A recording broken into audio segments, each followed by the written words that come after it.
सामाजिक जीवन में बहुत बड़ा परिवर्तन हमारे जीवन में आ सकता है। तो मैं निर्भय जी का बहुत बहुत धन्यवाद करता हूं, बहुत सुंदर विचार उन्होंने रखे। अब अगले विचारक के रूप में हमारे बीच आचार्य मोहन आर्य जी उपस्थित हैं। आप आर्ष गुरुकुल महाविद्यालय नर्मदापुरम के आचार्य हैं, वहां पर आचार्य हैं आप, और आर्य समाज और अनेक तरह के ग्रंथों का आपने लेखन किया है। आर्य समाज के प्रचार और प्रसार में आप निरंतर निरत रहते हैं और युवा विद्वान हैं। मैं चाहूंगा आप सभी तालियों के द्वारा उनका जो है ना अभिनंदन करें और मैं उनका निवेदन करता हूं आप मंच पर आए प्लीज।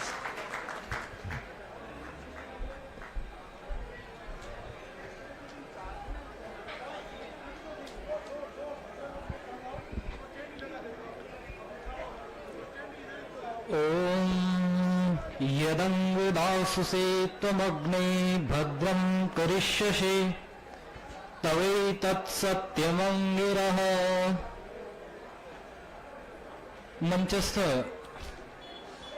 आदर्श जीवन के प्रेरक मेरे गुरुवर पूज्यपाद स्वामी जी महाराज, समस्त विद्वज्जन, दूर दूरस्थ से पधारे हुए धर्माभिलाषी भद्र पुरुषों, सम्माननीय मातृशक्ति आदरणीय गुरु पंडित काशीराम अनल जी और हमारे बड़े भ्राता आदरणीय कृतेश आर्य जी, आइए महानुभावों, जिस विषय को मैं लेकर के उपस्थित हुआ हूं वो विषय मेरे समक्ष प्रस्तुत किया गया है कि जनसंख्या नियंत्रण कैसे किया जाए। और इस विषय को उन्होंने रखा कि जनसंख्या संतुलन, सामाजिक स्थिरता और विधायी आवश्यकता किस किस प्रकार से हो सकती है। पूज्यपाद स्वामी जी महाराज, मैं यदि यहां पर इन लोगों को देखूं, इनके ऊपर एक दृष्टि डालूं, तो इन लोगों में तो जनसंख्या नियंत्रण का कुछ बदलाव करने की आवश्यकता नहीं है, क्योंकि जितने लोग यहां पर बैठे हुए हैं इन सबके भाई बहन भले ही 5 थे, 10 थे, 11 थे, 15 थे, लेकिन इनके बच्चे केवल 2 है या 3 हैं। आप सहमत हैं इस बात से? लेकिन जिस विषय को मैं रखने के लिए उपस्थित हुआ हूं वो आज हमारे लिए नहीं है, मैं उस जन समुदाय के लिए वो विषय रख रहा हूं कि आप लोगों की यदि आवाज उठेगी तो ये जनसंख्या नियंत्रण का नियम लागू होगा और आगे जाकर के हमारे धर्म की रक्षा होगी। आइए इस विषय को हम विस्तार पूर्वक समझने का प्रयास करेंगे। महानुभावों, जहां हम देखते हैं कि यदि इस भारत देश की गौरवता को, इस भारत देश की अस्मिता को और इस भारत देश के संसाधनों को बचाना है, यदि इस भारत देश को फिर से विश्व गुरु बनाना है, सबसे ऊंचे स्थान पर यदि आपको इसको भारत देश को देखना है तो आपको यहां के संसाधनों को बचाना होगा। जल, जंगल, जमीन, वायु आदि को बचाना होगा और इन सबको बचाने के लिए आपको एक कार्य सर्वप्रथम करना होगा, यहां पर जनसंख्या का जो नियम है वो लागू करना होगा, जनसंख्या नियंत्रण करना होगा। इससे किस किस प्रकार के नुकसान हो सकते हैं और किन किन प्रकारों से हम इसका समाधान कर सकते हैं, उन विचारों को मैं आपके बीच में रखूंगा। ध्यानपूर्वक सुनने और समझने का प्रयास करेंगे। मैं थोड़ा सा निवेदन करूं कि आगामी कुछ मिनटों में मैं आपके मन को सुमन बनाने का प्रयास करूंगा। महानुभावों, आप विचार करो कि ये जो पॉपुलेशन कंट्रोल बिल की जो बात हम कर रहे हैं आज हमारे लिए क्यों आवश्यक है।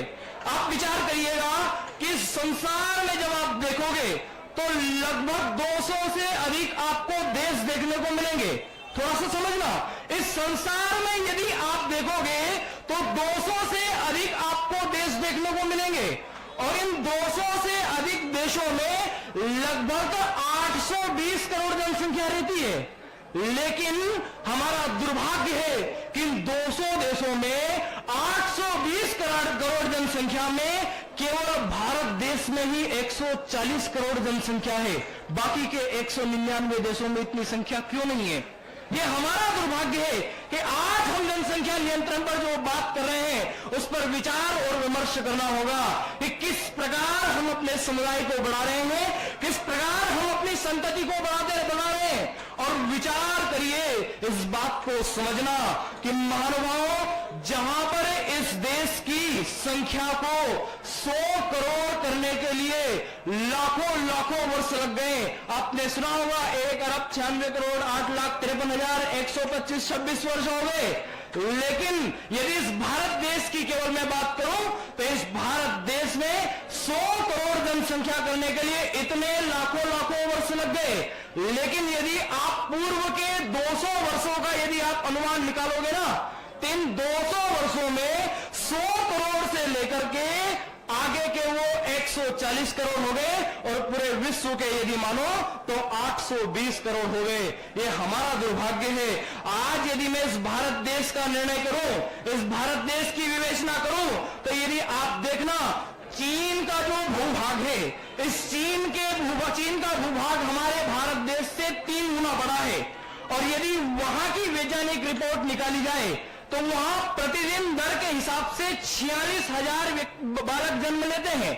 और वहीं यदि भारत देश को देखूं तो चीन का तीसरा हिस्सा यह भारत माना जाता है। और इस भारत देश की रिपोर्ट के अनुसार 90,000 बालक प्रतिदिन यहां पर जन्म लेते हैं। विचार करिए, इस देश में यदि इतनी जनसंख्या बढ़ेगी तो किस प्रकार हमारे संसाधनों की सुरक्षा होगी, किस प्रकार हमारे इस भूभाग की जल अन्न की सुरक्षा होगी। आज हमें यह विचार करना होगा, क्योंकि यदि हमने केवल इतना विचार किया कि सरकार आएगी, इस जनसंख्या नियंत्रण को अपनाएगी, इसका कानून लगाएगी, कुछ नहीं हो सकता। अब विचार करिएगा, 5 साल के लिए सरकार आती है और इन 5 सालों में ये सरकार लगभग 2 करोड़ युवाओं को, 2 करोड़ बेरोजगारों को यहां पर नौकरियां देती है, काम देती है। लेकिन उन्हीं 5 वर्षों में 10 करोड़ लोग ऐसे जन्म ले लेते हैं जो बेघर होते हैं, बेरोजगार आगे जाकर के बनते हैं। तो हम सरकार से अनुमान नहीं रख सकते, लेकिन अपनी आवाज को एक उठा सकते हैं कि यदि जनसंख्या नियंत्रण कानून यहां लागू किया गया तो अवश्य ही आगे जाकर के हमारा यह धर्म बचेगा। और इस पर यदि ये जनसंख्या बढ़ती रही तो किस प्रकार के नुकसान हमें होने वाले हैं, थोड़ा सा इस पर विचार करना चाहूंगा। कि यदि आप विचार करो, आपके घर में 5 लोगों की रहने की व्यवस्था है और वहीं यदि आपके घर में 20 अतिथि आ जाए तो किस प्रकार की अव्यवस्था वहां पर फैलेगी। आपके आवास की अव्यवस्था होगी, आपके भोजन की अव्यवस्था होगी, आपके हर प्रकार की अव्यवस्था होगी। ऐसे ही इस संसार में, इस पृथ्वी में यदि आप देखते हैं तो जितनी आवश्यकता थी उससे अधिक कई सारे लोग इस पर पैदा हो गए हैं, कितनी अधिक जनसंख्या बढ़ाते चले जा रहे हैं। और यदि ऐसे ही 12-15 बच्चे पैदा होते रहे, ऐसे ही रोजगार बढ़ता रहा, तो याद रखिएगा वो जो 12-15 बच्चे पैदा हो रहे हैं आगे जाकर के चोर बनेंगे, आगे जाकर के वो डाकू बनेंगे, आगे जाकर के वो आतंकवाद का खेल रचेंगे और आतंकवाद को आड़ में रख करके केवल पंचर जोड़ने का वो काम करेंगे। महानुभावों, याद रखना, यदि आपने इस बात पर विचार नहीं किया तो आपको आगे जाकर के आपके धर्म की रक्षा नहीं हो सकती। यदि आपने जनसंख्या नियंत्रण कानून को लागू किया तो आपके देश से बेरोजगार हटेगा, आपके देश से अच्छे विचारों का उद्गम होगा। और यदि जनसंख्या ऐसे ही चलती रही तो वैसे ही सड़कों का अतिक्रमण होगा, रेलवे की जमीन का संक्रमण होगा। अगर ऐसे ही चलता रहा महानुभाव, ऐसे इस देश का बहुत नुकसान होने वाला है। मैं तो इतना कहा करता हूं कि आप 10 बच्चे पैदा करो, 15 बच्चा पैदा करो, लेकिन उन 10 या 15 की जगह एक ऋषि दयानंद यदि आपने पैदा कर दिया तो इस देश का कल्याण हो जाएगा।